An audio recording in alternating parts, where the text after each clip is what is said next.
Comment j'ai découvert la sorcellerie? C'est un peu compliqué. On va dire que j'ai été très attirée par le monde de l'occulte depuis que j'étais gamine parce que je ressentais les présences. Et en fait, j'ai toujours eu un peu des pratiques occultes qui pouvaient s'apparenter à de la sorcellerie. Et comment j'ai découvert la sorcellerie? Par moi-même, en fait. J'ai commencé à regarder sur internet sorcellerie, ce que j'ai toujours cru en fait. Donc j'ai commencé à faire mes propres recherches par moi-même. C'est pas quelque chose, une vidéo que j'ai vue ou quoi que ce soit qui m'a donné envie, c'est moi qui suis allée chercher ça. Ma date de naissance, c'est le 29 août 2002, voilà. Mon but dans la vie, c'est pas de gagner énormément d'argent. Pour moi, l'argent, j'aime pas forcément ça. Moi, j'aimerais bien économiser un petit peu. Donc là, je commence à travailler dès septembre prochain, donc économiser pendant pas mal de temps. Et pourquoi pas peut-être lancer une petite affaire sur internet où je vendrai des produits que je fabrique tout en rapport avec le monde de la sorcellerie. Et j'aimerais bien faire ça, si possible en vivre, sinon tant pis. Et comme je disais, j'ai pas besoin de beaucoup d'argent, mais j'aimerais bien vivre dans une petite maison à la campagne avec mes petites plantes et mon petit business de sorcellerie, d'objets de sorcellerie que je vendrai, je sais pas encore, quelque chose comme ça. Mon rêve, on va dire que c'est de voyager et de voyager, de faire le tour du monde. J'ai toujours rêvé de faire ça et voilà, c'est un de mes rêves.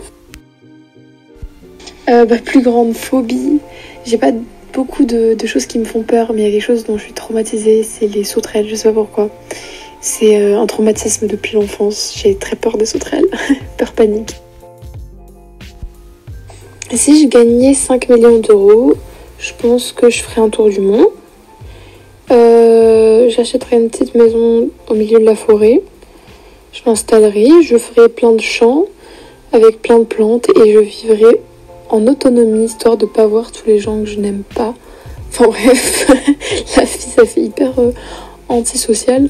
Non mais je ferai des voyages, je me paierai une petite maison et je commencerai un business. Voilà, tout ce que j'aimerais faire.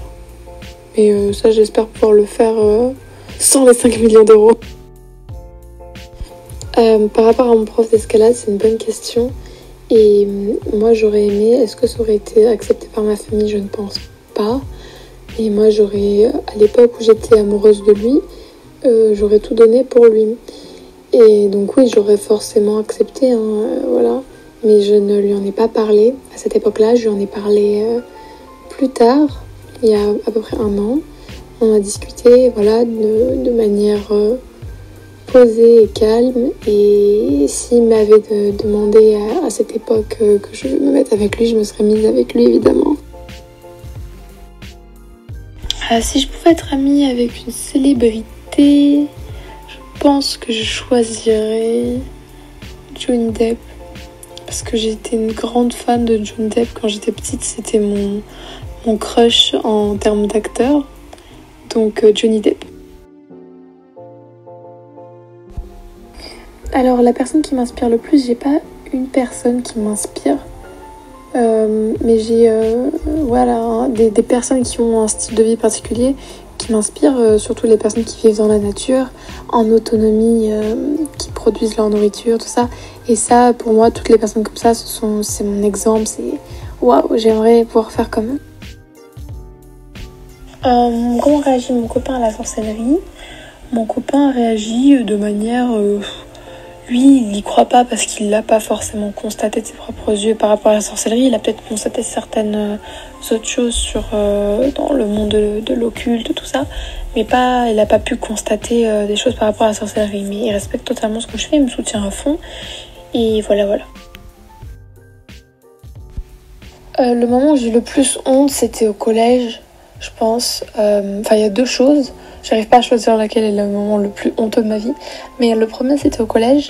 Et j'avais une chaîne YouTube à l'époque. Et j'étais en 3e, je crois. Et en fait, j'avais fait une vidéo sur les profs. Ce qui était assez nul, on va pas se le cacher.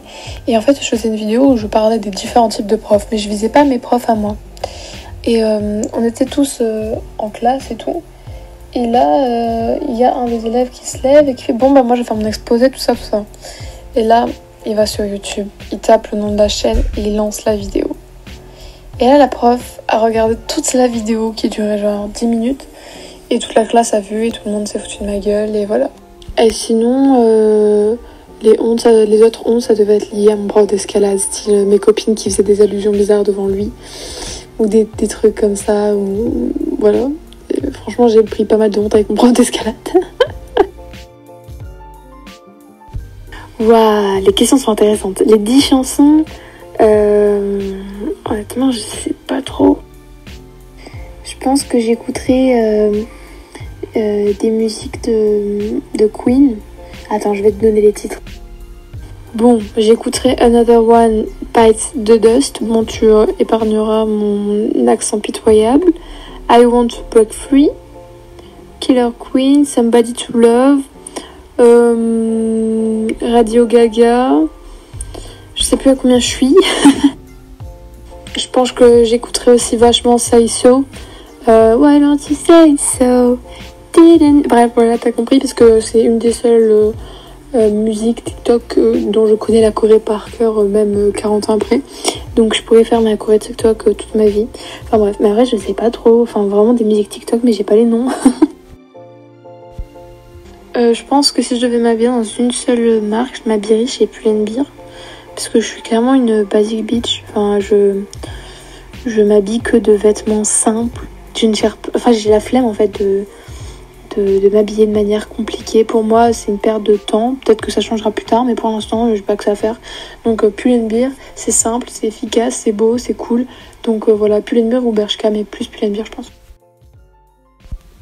Ah bah si le chétan venait réellement me donner un coup de coude, je lui en donnerais un retour aussi. Et je pense qu'on se fighterait, on ferait un combat de catch dans ma chambre. Et mon esprit viendrait m'aider à combattre le chétan. Donc je pense que je gagnerais au final. Bah en fait mon doudou il avait pas de nom, c'était Doudou genre. Et voilà, c'est juste que je le mâchais. Et il s'appelle Doudou et en fait voilà, c'est tout.